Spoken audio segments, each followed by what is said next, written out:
बोचहां विधानसभा के उपचुनाव में अपने उम्मीदवार देकर मुकेश सहनी की मुसीबत एनडीए के अंदर बढ़ गई थी। रही सही कसर, विधान परिषद के चुनाव में वीआईपी ने अपने उम्मीदवार मैदान में उतार दिए। उसके बाद से बीजेपी पूरी तरीके से मुकेश सहनी से नाराज हो गई। नीतीश कुमार के ऊपर दबाव भाजपा ने दिया कि मुकेश सहनी को मंत्रिमंडल से बाहर किया जाए।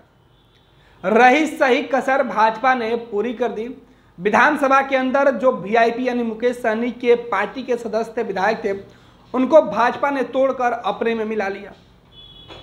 मुकेश सहनी अकेले हो गए। विधान परिषद से भी मुकेश सहनी की कुर्सी चली गई। अब बिहार में मुकेश सहनी के पास कोई राजनीतिक विकल्प नहीं बचा हुआ है। ऐसे में बिहार में फिर 2 सीटों पर उपचुनाव हो रहा है और इस बार मुकेश सहनी भाजपा को रोकने के लिए, भाजपा को हराने के लिए बिना किसी शर्त महागठबंधन के उम्मीदवार को अपना समर्थन दे चुके हैं।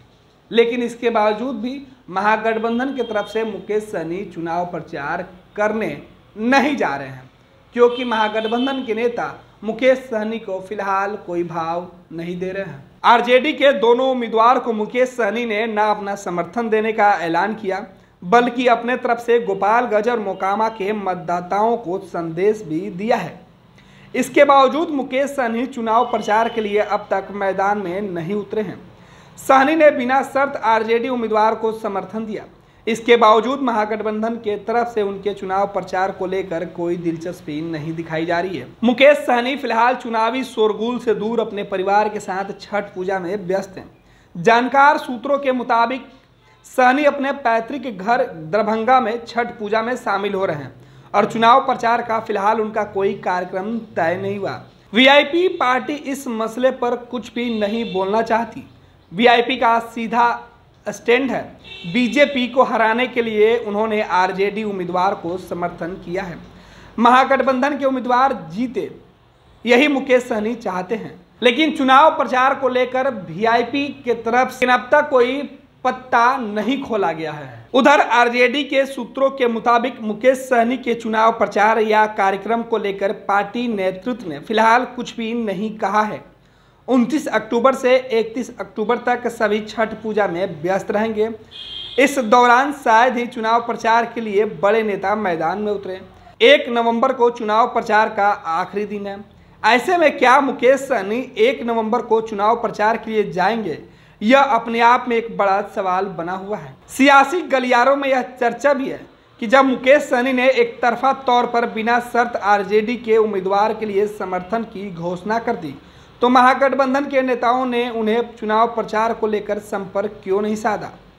डिप्टी सीएम तेजस्वी यादव ने दिलचस्पी क्यों नहीं दिखाई?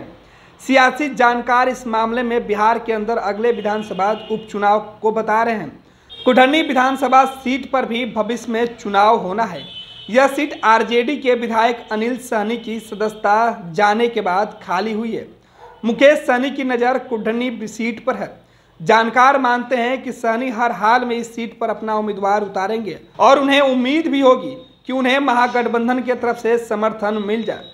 ऐसे में महागठबंधन के नेता भी कुढ़नी के नज़रिए से सोच समझकर मुकेश सहनी से नज़दीकियां बढ़ाना चाहते हैं। बीजेपी का विरोध मौजूदा उपचुनाव में करने के बाद मुकेश सहनी अब केवल महागठबंधन के पाले में जाने का विकल्प के साथ आगे बढ़ रहे हैं। ऐसे में देखना होगा कि मोकामा और गोपालगंज में सहनी का फैक्टर किस कदर काम करता है और क्या आरजेडी को उनके समर्थन का फायदा मिलता है। ये लो मुंह मीठा करो, आज मैंने अपना जॉब छोड़ दिया। अब हम पूर्णिया वापस जाएंगे। जॉब छोड़ दिया है? मतलब ये घर कैसे चलेगा? हम करेंगे क्या और माँ बाबूजी क्या बोलेंगे?